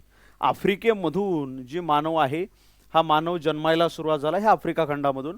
मानवाची उत्पत्ती झाली. उत्पत्ती झाल्यानंतर मानवानं आपले पंख पसरायला सुरुवात केली. हळूहळू तो आफ्रिका खंडामधून आफ्रिका खंडाच्या उत्तरेला आला, दक्षिणेला आला, मग आशियाकडे आला, मग इकडं युरोपकडे गेला. तिथून ओरिजिन आहे म्हणजे मूळ मानवाचं जन्मस्थान जे आहे हे आफ्रिका खंड. आताही सध्या तुम्ही पाहिलं तर आफ्रिका खंडामधले जेवढेही किंवा आफ्रिका खंडच नाही, या पट्ट्यामधले जेवढेही कोणते देश आहेत त्या देशामध्ये तुम्ही जेव्हा पाहाल तेव्हा त्या भागामध्ये असणारे जी मानवी किंवा मानव आहे यांच्या त्वचेमध्ये आपल्याला फरक दिसतो. मानवाच्या हाईटमध्ये आपल्याला फरक दिसतो. हाईट त्यांची जास्त असते, त्वचेचा रंग काळा असतो. याचा अर्थ असा आहे की इथलचं मानवी जीवन सुद्धा वेगळं. आता याच्या मागं अर्थ काय, याच्या मागं नेमकं कारण काय, तर मित्रांनो लक्षात घ्या, मी नेहमी प्रत्येक बॅचला सांगत असतो की fair and lovely, fair and handsome या क्रीम वगैरे आणखी तुम्ही काही तरी वापरून तुम्ही काळ्याचं गोरं होत नाही. तुमच्या शरीरामध्ये मेलॅनिन नावाचं एक रंगसूत्र असतं. हे मेलॅनिन नावाचं रंगसूत्र जेवढं तुमच्या शरीरामध्ये जास्त, म्हणजे तसं तर ते त्वचेमध्ये असतं, केसामध्ये असतं. केसाचा रंग काळा का, मेलॅनिन या रंगसूत्रामध्येच केसाचा रंगसुद्धा काळा आहे.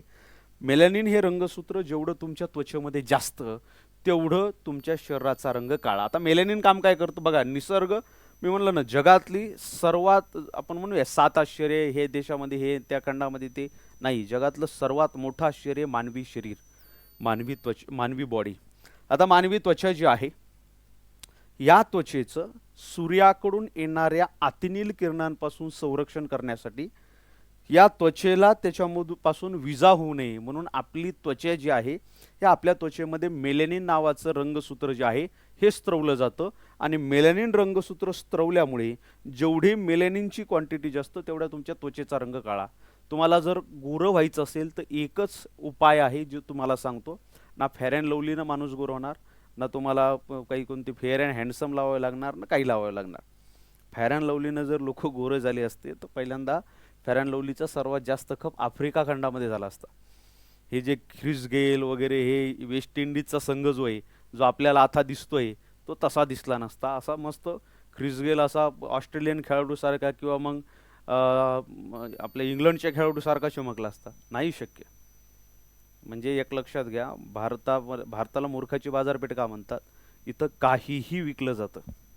म्हणजे ज्या फेअर अँड लवलीनं कोणाला काडीचाही फरक नाही पडत त्या फेअर अँड लवलीचा महिन्याला खप आपल्या इथं काहीतरी हजारो कोटीमध्ये. विचार करा.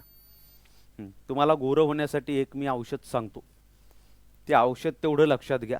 तुम्हाला जर गोरं व्हायचं असेल तर 24 तासातील 18 तास, 16 18 तास अभ्यास करा. अभ्यास करून चांगली पोस्ट काढा आणि पोस्ट काढून AC मध्ये काम करा. जेवढं तुम्ही उन्हामध्ये कमी जाल, उन्हामध्ये जेवढं तुमचा संपर्क कमी असेल तेवढे तुमच्या त्वचेमध्ये मेलॅनिनची प्रमाण कमी कमी व्हायला सुरुवात होईल आणि आपोआप तुम्ही गोरे पडायला लागाल. गोरं होण्यासाठी फक्त एकच क्लास 1 क्लास 2 याची पोस्ट मिळवणं.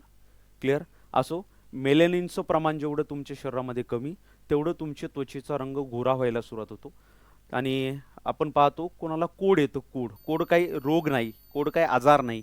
डिफिशियन्सी ऑफ मेलॅनिन, मेलॅनिनची कमतरता ज्यांच्या शरीरामध्ये असते त्यांना त्यांचं शरीर जे आहे हे पांढरं पडतं, ज्याला आपण कोड रोग झाला किंवा कोडी असा त्याला म्हणत असतो. कोड झालेला आहे. हे काही रोग नाही किंवा आजार नाही, मेलॅनिनची डिफिशियन्सी आहे.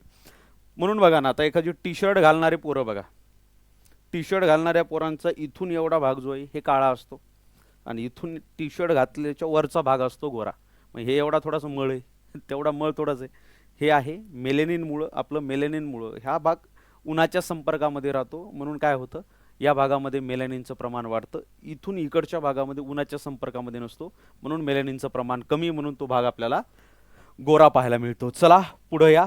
इथं बघा, या भागामध्ये समशीतोष्ण, सारख्या प्रमाणात शीतपणा आणि सारख्या प्रमाणात उष्णपणा.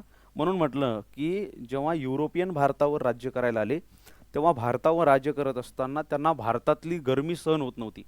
मग भारतातील गरमी सहन न झाल्यामुळं किंवा सहन होत नसल्यामुळं हे काय करायचे, हे उन्हाळ्याच्या दिवसामध्ये हिमालयामध्ये फिरायला जायचे थंड हवेच्या ठिकाणी. कारण थोडीशी दाहकता जी आहे ही उन्हाची कमी जाणवेल.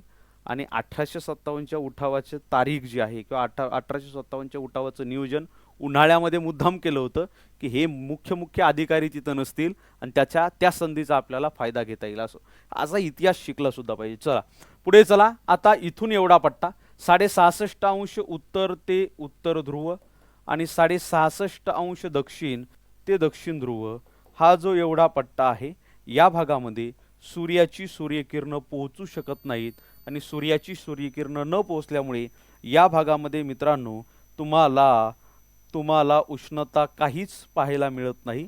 म्हणून हा जो पट्टा एवढा भाग, हा एवढा, याला म्हटलं जातं शीतकटिबंध. शीतकटिबंध. आणि अशाच पद्धतीनं आर्टिक वृत्त ते उत्तर ध्रुव याचा सुद्धा भाग जो आहे यालाही म्हटलं जातं शीतकटिबंध. मित्रांनो, शीतकटिबंधामध्ये सूर्याची सूर्यकिरणं पोहोचत नाहीत आणि सूर्याची सूर्यकिरणं न पोहोचल्यामुळे इथं उष्णता नसते. म्हणून या भागामध्ये तुम्हाला दक्षिण ध्रुवामध्येच्या आसपास असणारा अंटार्क्टिका खंड संपूर्णपणे बर्फाच्छादित का आहे, याचं कारण असं आहे की तो शीतकटिबंधामध्ये आहे आणि इकडून वारे इथं वाहतात, म्हणून हा समशीतोष्ण कटिबंध पाहायला मिळतो. मला सांगा, पृथ्वीवरचे कटिबंध समजले का? कमेंट करा फास्ट. पृथ्वीवरचे कटिबंध समजले का? लवकर.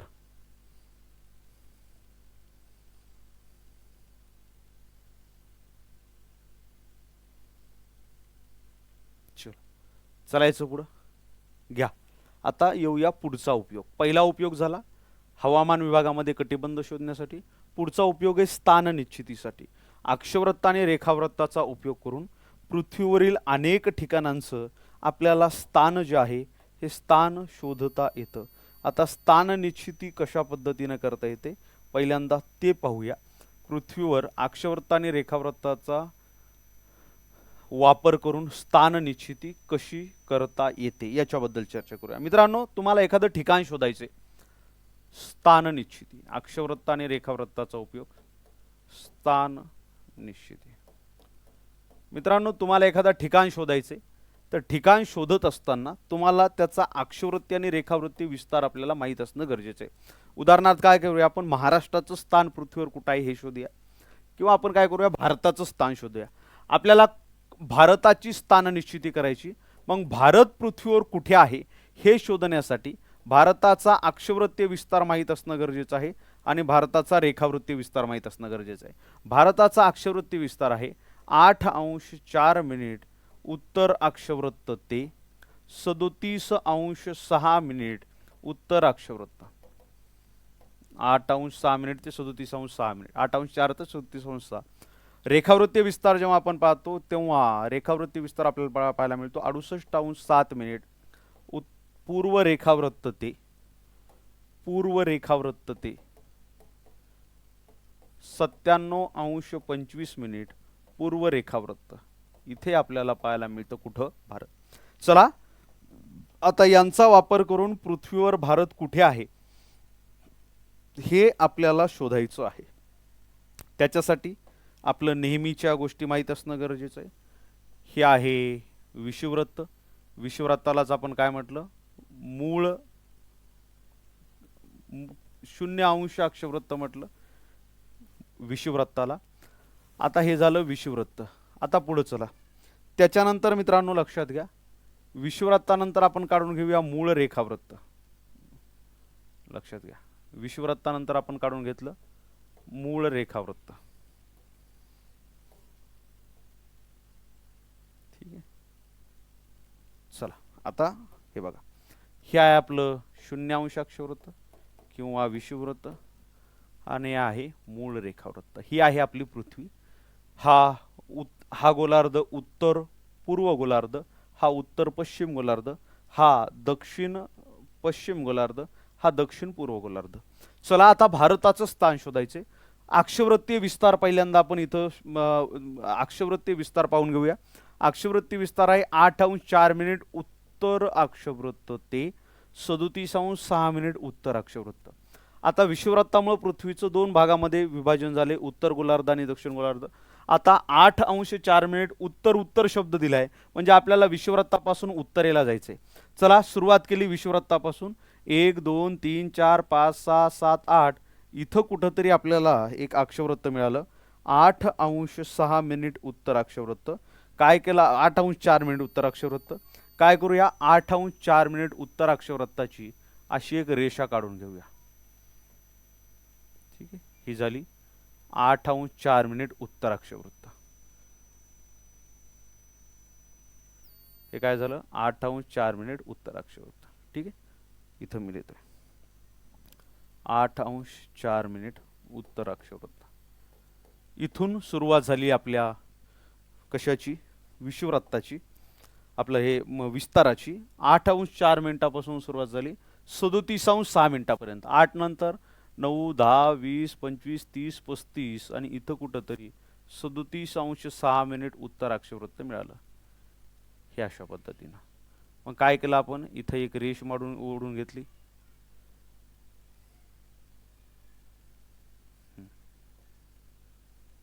हे लिहिलं 37 अंश 6 मिनिट उत्तर अक्षवृत्त. बरेच जण म्हणतात सर हे तुम्ही काय मिनिट मिनिट काय म्हणाले, अंश काय म्हणाले. अक्षवृत्त आणि रेखावृत्ताचं वाचन अंश अंश मिनिट आणि सेकंद मध्ये केलं जातं. उदाहरणार्थ 8 अंश 4 मिनिट 30 सेकंद उत्तर अक्षवृत्त. अंश मिनिट आणि सेकंद याच्यामध्ये हे अंतर मोजलं जातं. किती अंशाचा आपलं किती मिनिटाचा एक अंश होत असतो मित्रांनो 7 अंश आणि 8 अंशामध्ये 60 मिनिट असतात.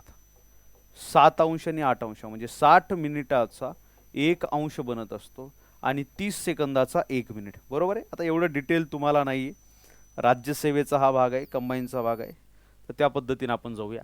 आता तुम्हाला अक्षवृत्त आणि रेखावृत्ताच्या विस्तारावरून एक लक्षात आलं की पृथ्वीवर या ठिकाणी कुठंतरी आपल्याला भारत पाहायला मिळतो. मग पृथ्वीवर भारत नेमका कुठे आहे हे शोधण्यासाठी एक तर आपल्याला एवढी माहिती मिळाली की भारत दुसरीकडे कुठे नसून या पट्ट्यामध्ये आपल्याला भारत पाहायला मिळतो. मग या पट्ट्यामध्ये भारत नेमका कुठे आहे हे तुम्हाला शोधायचं असेल तर तुम्हाला रेखावृत्तीय विस्तार माहीत असणं गरजेचं आहे. मग रेखावृत्तीय विस्तार म्हणजे एवढं लक्षात आलं अक्षवृत्तावरून की बाबा एवढ्या पट्ट्यामध्ये पृथ्वीवर कुठेतरी भारत आहे, एवढ्या पट्ट्यामध्ये नेमका भारत कुठे आहे हे जर शोधायचं असेल तर येऊया रेखावृत्तीय विस्ताराकडे. रेखावृत्तीय विस्तार आहे 68 अंश 7 मिनिट पूर्व रेखावृत्त ते 97 अंश 25 मिनिट पूर्व रेखावृत्त. पूर्व रेखावृत्त म्हटलं की मूळपासून जायचं पूर्व दिशेला. सुरुवात करायची आता कधीपासून 28 पासून सुरुवात करायची या इकडं, 68 पासून सुरुवात करायची या इकडं. पूर्व रेखावृत्त म्हणले मूळ रेखावृत्ताच्या पूर्वेला जायचं. 10 20 30 40 50 60 65 आणि इथं कुठंतरी 68 अंश 7 मिनिट पूर्व रेखावृत्त दिसलं. या 68 अंश 7 मिनिट पूर्व रेखावृत्ताची एक अशी रेष ओढून घ्यायची अशा पद्धतीनं. इथून एवढं रेखावृत्त गेलेलं आपल्याला दिसलं. या रेखावृत्तापासून सुरुवात म्हणजे कुठपर्यंत आहे भारताचा रेखावृत्तीय विस्तार 97 अंश 25 मिनिट. मग 68 नंतर पुन्हा पूर्वेला जायचं 70 75 80 85 90 95 आणि इथं कुठंतरी 97 अंश 25 मिनिट पूर्व रेखावृत्त तुम्हाला दिसलं. ज्या ठिकाणी 97 अंश 25 मिनिट पूर्व रेखावृत्त दिसलं तिथं अशी रेष आपण ओढून गेली. मित्रांनो लक्षात घ्या या रेषेमुळे तयार झालेला हा जो चौकोन आहे या चौकोनामध्ये कुठंतरी आपल्याला भारताचं स्थान अशा पद्धतीनं पाहायला मिळालं. म्हणजे लक्षात घ्या अक्षवृत्त आणि रेखावृत्ताचा उपयोग करून पृथ्वीवर भारत कुठे आहे हे आपल्याला याच्यामधून शोधता आलं. मग आपण असं म्हणू शकतो भारताचं स्थान पृथ्वीवर उत्तर पूर्व गोलार्धामध्ये आहे. भारत कुठे आहे उत्तर पूर्व गोलार्धामध्ये. उत्तर पूर्व गोलार्ध समजतंय सगळ्यांना, येते का रे. मग दोन्हीचा कॉमन उपयोग तुमच्या लक्षात आला. अक्षवृत्त आणि रेखावृत्ताचा वापर करून आपण भारताचं स्थान जे आहे हे पृथ्वीवर कुठे आहे हे या ठिकाणी आपण काढू शकलो, शोधू शकलो. क्लिअर. चला समजलं का. कमेंट करा फास्ट. समजलं का.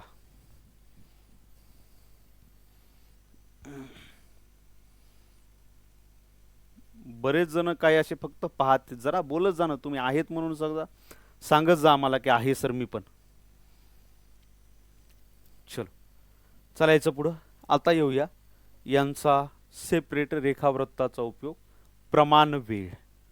प्रमाणवेळ म्हणजे काय आणि ती प्रमाणवेळ नेमकी कशी काढली जाते याच्याबद्दल आपण चर्चा करूया. मित्रांनो लक्षात घ्या, कन्सेप्ट एकदा समजून घ्या.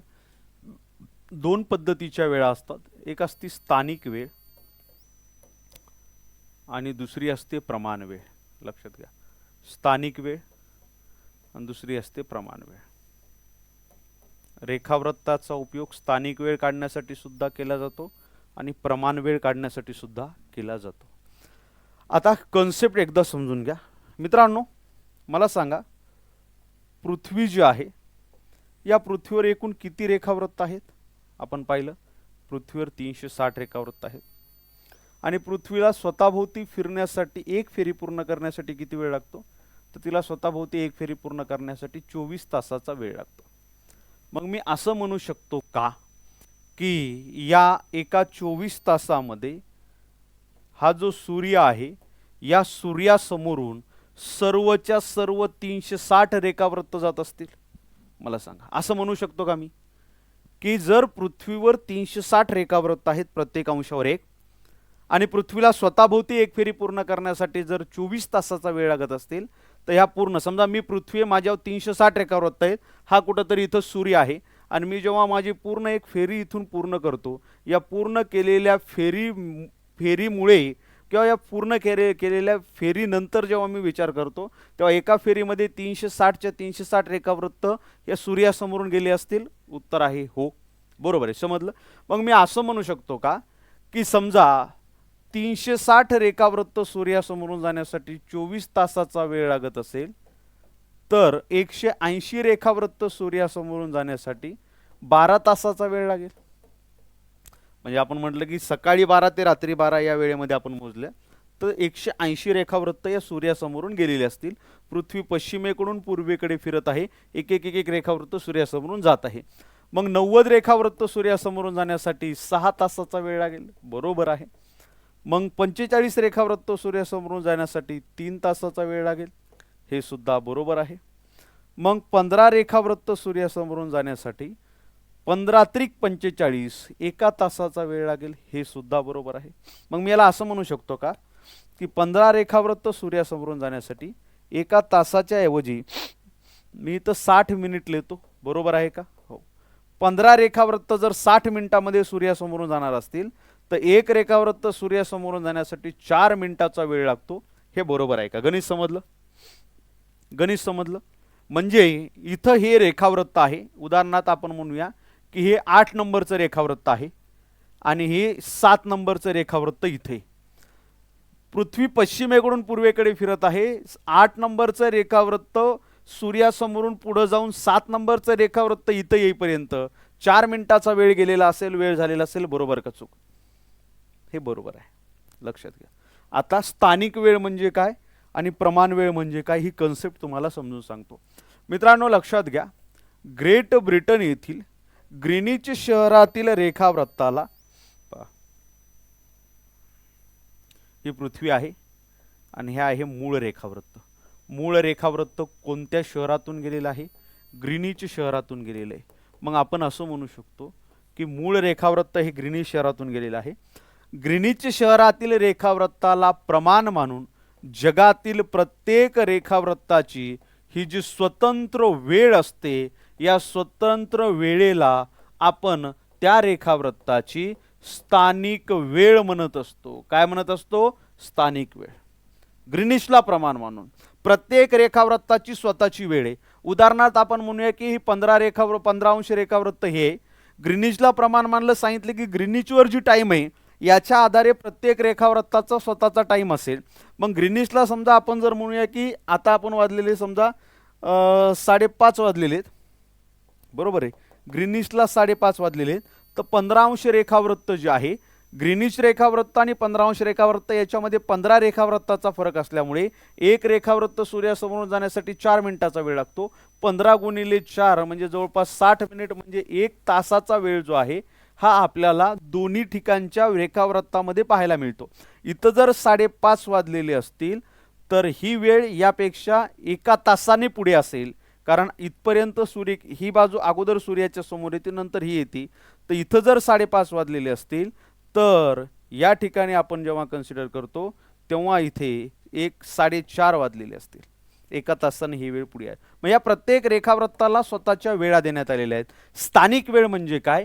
ग्रीनिच रेखावृत्ताला प्रमाण मानून जगातल्या प्रत्येक रेखावृत्ताला स्वतःच्या ज्या वेळा देण्यात आलेल्या आहेत, या स्वतंत्र वेळेला त्यांच्या त्या रेखावृत्ताची स्थानिक वेळ असे म्हणत असतात. आता येऊया भारतामध्ये. तुम्हाला आत्ताच मी सांगितलं, भारताचा जो रेखावृत्तीय विस्तार आहे हा आहे 68.7 पूर्व रेखावृत्त ते 97.25 पूर्व रेखावृत्त. आता एक भारताचं उदाहरण समजून घेऊया. भारत आहे, ठीक आहे, आणि भारताच्या रेखावृत्ताची सुरुवात होते 68.7 पूर्व रेखावृत्त ते इथं आपल्याला पाहायला मिळतं 97.25 पूर्व रेखावृत्त. जेव्हा आपण 97 मधून 68 मायनस करतो तेव्हा आपल्याला इथं मिळतं 29. म्हणजे संपूर्ण भारताचा जेव्हा आपण विचार करतो 67 नंतर 68, 69, 70, 80, 90, 95, 97, म्हणजे जर आपण पाहिलं तर एकूण 29 रेखावृत्त जे आहेत हे 29 रेखावृत्त भारतामधून जातात. भारतातून किती रेखावृत्त जातात? 29 रेखावृत्त. आता आपण स्थानिक वेळ समजून घेऊया आणि त्याच्यानंतर प्रमाण वेळेकडे येऊया. सकाळी सकाळी पहिला सूर्याचा सूर्यकिरण 6 वाजता आपण असं म्हणूया की ह्या 97.25 पडलेला असेल. सकाळी सकाळी पहिला सूर्यकिरण 6 AM ला पडलेला असेल, बरोबर आहे. पहिला सूर्यकिरण. पृथ्वी पश्चिमेकडून पूर्वेकडे फिरत आहे, ही पूर्व दिशा, ही पश्चिम दिशा, त्यामुळे पहिला सूर्यकिरण इथं पडेल. इथल्या स्थानिक वेळेनुसार इथं सकाळचे 6 वाजलेले आहेत. जर एखादं आता हे 97 रेखावृत्तावर 6 वाजलेले आहेत, 96 रेखावृत्त जे आहे हे रेखावृत्त आणि हे रेखावृत्त यांच्यामध्ये 4 मिनिटाचा फरक असल्यामुळे 96 रेखावृत्तावर सकाळचे याच वेळेला 5:56 झालेले असतील. कारण एक रेखावृत्त सूर्यासमोर जाण्यासाठी 4 मिनिटाचा वेळ लागतो. जर 95 रेखावृत्तावर एखादं गाव असेल तिथं त्या स्थानिक वेळेनुसार जेव्हा आपण विचार करतो 5:52 AM ही वेळ झालेली असेल, बरोबर आहे. प्रत्येक रेखावृत्ताची स्वतःची स्वतंत्र स्थानिक वेळ. आता लक्षात घ्या, 97 रेखावृत्त संपूर्ण भारतामधून जातात. भारताच्या अतिपूर्वेकडचं टोक आणि अतिपश्चिमेकडचं टोक.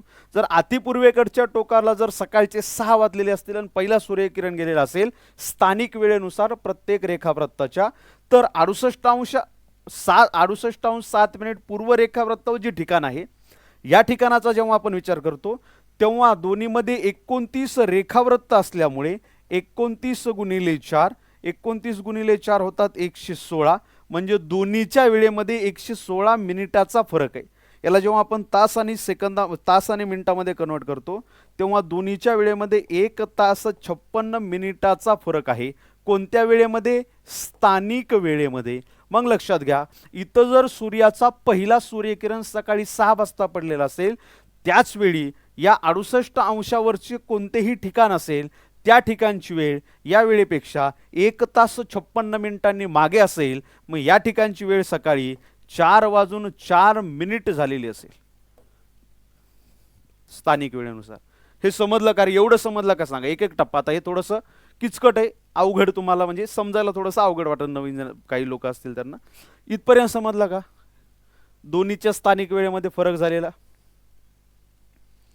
चला नितीन, अश्विनी, कल्याणी, चला लवकर सांगा, समजला का? इथपर्यंत डाऊट नाही ना? कारण आता आपल्याला प्रमाण वेळेकडे जायचंय.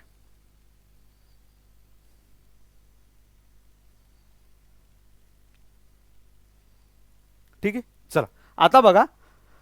मग 68.7 असणारं ठिकाण आणि 97.25 असणारं ठिकाण, या दोन्हीच्या स्थानिक वेळेमध्ये 1 तास 56 मिनिटाचा फरक आहे. हा झाला स्थानिक वेळेमधला फरक. म्हणून तुम्ही बघा, हा समजलं ना? आता पुढे चला, प्रमाण वेळ कन्सेप्ट सांगतो आणि मग 2-3 उदाहरणं तुम्हाला सांगतो, तेव्हा ते लक्षात येतील. मग काय व्हायचं, असं प्रत्येक रेखावृत्ताच्या जर स्वतंत्र वेळा पाळत गेलं तर जे आपलं कोऑर्डिनेशन आहे, आपल्या सरकारचं गव्हर्नन्स असेल, म्हणजे आपला समजा आपण म्हणलं की 10 वाजता UPSCचा पेपर आहे, UPSCचा पेपर 12ला सुरू झाला, 12 तर इकडे याच्या अगोदर वाजलेले असतील, जेव्हा इथं 10 वाजलेले असतील, 2 तासाचा फरक आहे म्हणलं, इथं 12 वाजलेले असतील. 12 वाजता पोरं म्हणजे 10 वाजलेला, सॉरी 10 वाजता पेपर आहे, इथं जेव्हा 8 वाजलेले असतील तेव्हा इथं ऑलरेडी 10 वाजलेले असतील. पोरं घेतील आणि पेपर सोडवायला सुरुवात करतील लगेच फोन लावून, हे प्रश्न आले ते प्रश्न आले. किंवा एखादी रेल्वे कधी सुटणार असेल किंवा एखादं विमान सुटणार असतील, तर हे कोऑर्डिनेशन राहत नव्हतं. त्यामुळे असं ठरवण्यात आलं की हे प्रत्येक रेखावृत्ताच्या वेळा प्रत्येक ठिकाणी पाळण्यापेक्षा आपण काय करूया की संपूर्ण देशाची एकच वेळ ठरवूया, संपूर्ण देशाची एकच वेळ पाळूया, एक कोणतं तरी रेखावृत्त ठरवून देऊ आणि त्या रेखावृत्तावर जेवढे वाजलेले असतील तेवढेच अख्ख्या संपूर्ण भारतामध्ये वाजलेले असतील तेवढं आपण कन्सिडर करूया. मित्रांनो लक्षात घ्या, हे जे 29 रेखावृत्त आहेत, 14.5 रेखावृत्त इकडून सोडण्यात आले, 14.5 रेखावृत्त इकडून सोडण्यात आले आणि मित्रांनो 82.5 पूर्व रेखावृत्त याला प्रमाण मानून भारताची वेळ ठरवण्यात आली आणि या रेखावृत्ताला प्रमाण मानून संपूर्ण भारताची वेळ ठरवण्यात आली, म्हणून या वेळेलाच भारताची प्रमाण वेळ असं म्हटलं जातं. काय म्हटलं जातं? प्रमाण वेळ. प्रमाण वेळ, भारताची प्रमाण वेळ 82.5 पूर्व रेखावृत्तावरून ठरवण्यात आली. 82.5 पूर्व रेखावृत्त मिर्झापूर नावाच्या गावातून जातं. मिर्झापूर नावाचं गाव आहे प्रयागराज नावाच्या जिल्ह्यामध्ये. प्रयागराज जुनं अलाहाबाद आणि हे आहे उत्तर प्रदेश राज्यामध्ये. हे जे रेखावृत्त आहे हे रेखावृत्त उत्तर प्रदेशमधून जातच. उत्तर प्रदेश बरोबर मध्य प्रदेशमधून सुद्धा जातं, मध्य प्रदेश बरोबर छत्तीसगडमधून सुद्धा जातं, त्याच्याबरोबर ओडिसा राज्यातून सुद्धा जातं आणि आंध्र प्रदेशमधून सुद्धा जातं. म्हणजे एकूण 5 राज्यातून हे रेखावृत्त जातं आणि 82.5 पूर्व रेखावृत्तावरून भारताची प्रमाण वेळ ठरवण्यात आली. हे असंही लिहिलं जातं 82.82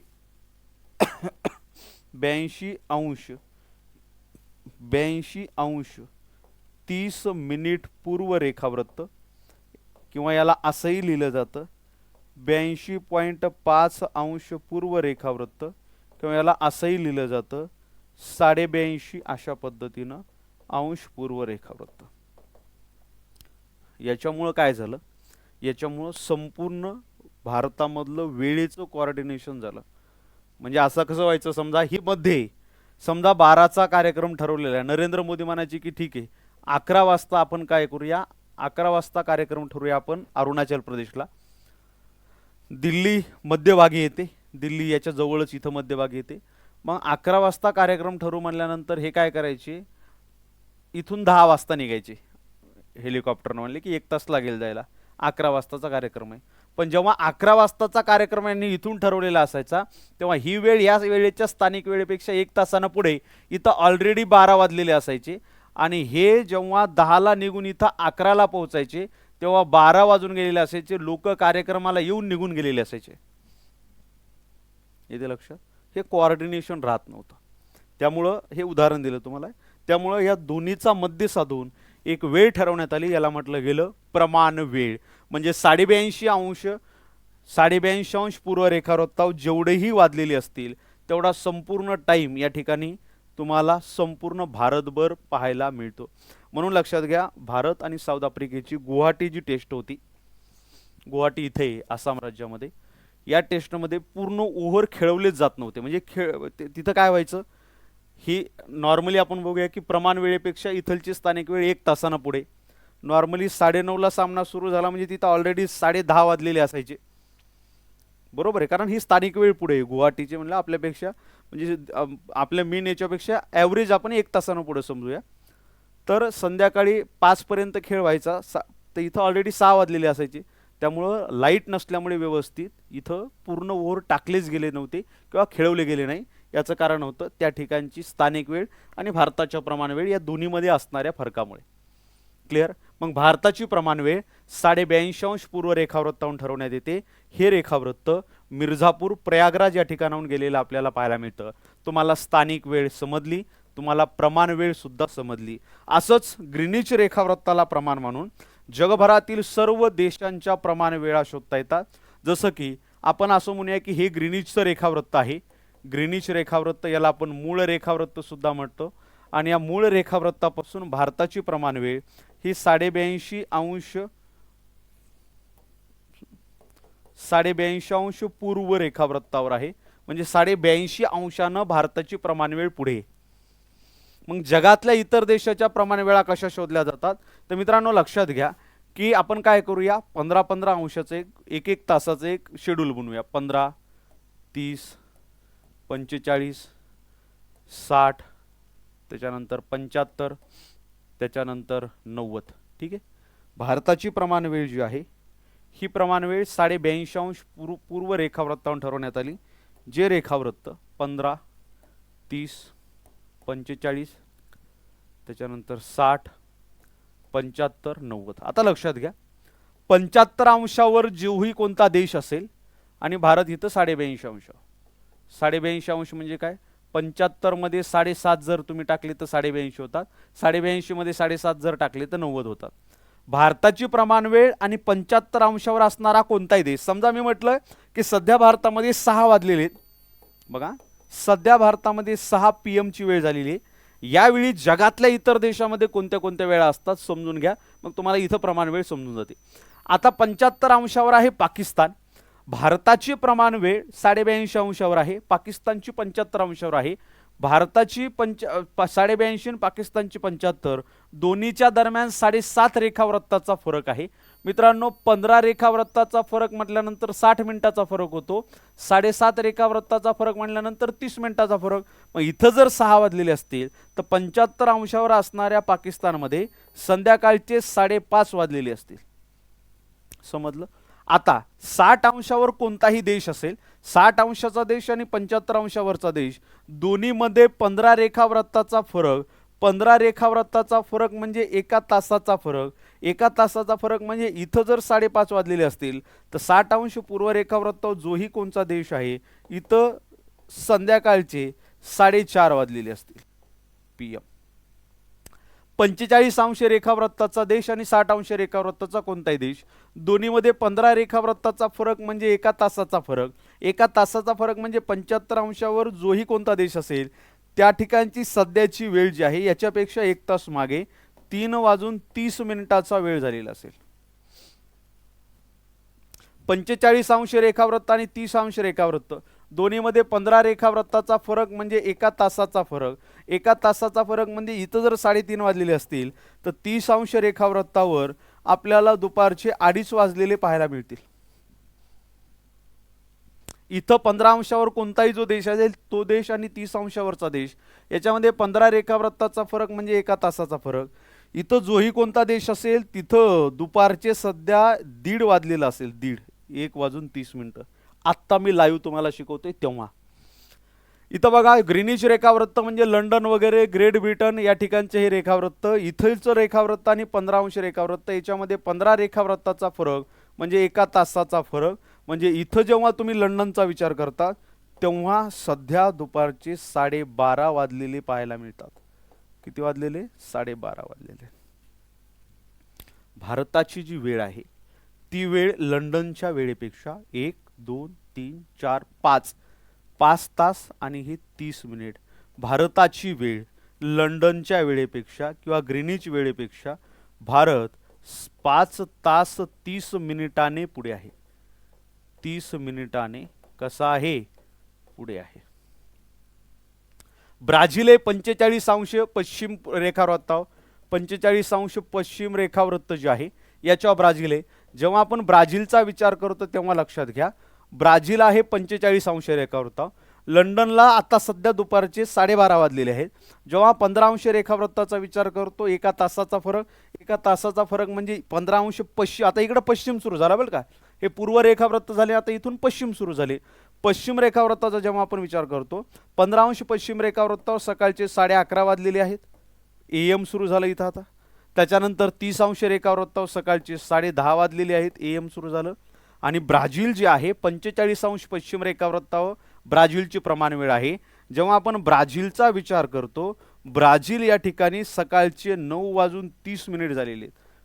म्हणजे तिथलचे लोक आता कामावर निघालेले आहेत, आपले लोक कामावरून घरी आलेत. जेव्हा तुम्ही आंतरराष्ट्रीय चॅनल बघत असता, न्यूज चॅनल बघत असता, तिथं कोपऱ्यामध्ये असतं GMT भारतामध्ये 5:30 असं लिहिलेलं असतं बरं का. GMT 5:30 भारतामध्ये तुम्ही जर टीव्ही बघत असाल तर याचा अर्थ होतो ग्रीनिच मीन टाइम. GMT म्हणजे ग्रीनिच मीन टाइम 5.5 तास. 5.5 तास. आता ब्राझीलमध्ये GMT कसं दाखवेल? ब्राझीलमध्ये GMT असं दाखवेल. ब्राझीलमध्ये आंतरराष्ट्रीय न्यूज चॅनल बघत असतील तर GMT -3 म्हणजे ग्रीनिच मीन टाइमपेक्षा 3 तास मागं ही वेळ आहे. आणि GMT +5 म्हणजे दाखवलं जात नाही प्लस, फक्त 5:30 टाकलं जातं. ग्रीनिच मीन टाइमपेक्षा ही वेळ 5.5 तासाने पुढे आहे. समजली का रे कन्सेप्ट? थोडीशी कचकट जरी वाटत असली तरी परत पुन्हा एकदा लेक्चर पहा जर समजलं नसेल तर. आणि तरी नाही समजलं, माझा नंबर तुमच्याकडे, मला डायरेक्टली कॉल करा. मला सांगा सगळे लोक, हे जे मी आता शिकवलंय हे समजलं का? हे GMT समजली का? जगभरातील देशाच्या प्रमाण वेळा कशा काढल्या जातात समजलं का? चला ठीक आहे. चला तर मग आजच्या लेक्चरमध्ये आज आपण इथं थांबूया. उद्या माझं लेक्चर नाही, उद्या काही कामानिमित्त मी बाहेर आहे. परवा दिवशी आपण भेटूया. परवा दिवशी सूर्याचं भासमान भ्रमण कसं होतं, उन्हाळा कसा तयार होतो, हिवाळा कसा तयार होतो, उत्तर ध्रुवावर 6 महिन्याचा दिवस कसा असतो, 6 महिन्याची रात्र कशी असते, दक्षिण ध्रुवावर 6 महिने दिवस 6 महिन्याची रात्र कशी असते, ते संकल्पना नेमक्या काय आहेत हे सगळं आपण पाहणार आहोत परवा दिवशीच्या लेक्चरमध्ये. उद्या माझं लेक्चर नाही आहे, बाकीचे लेक्चर तुमचे होतील. याची PDF रेकॉर्डेड लेक्चरमध्ये आहे, तिथून तुम्ही डाउनलोड करून घेऊ शकता. काही जिओग्राफीमध्ये काही बदलत नाही. ठीक आहे. या लेक्चरमध्ये आज आपण इथं थांबू.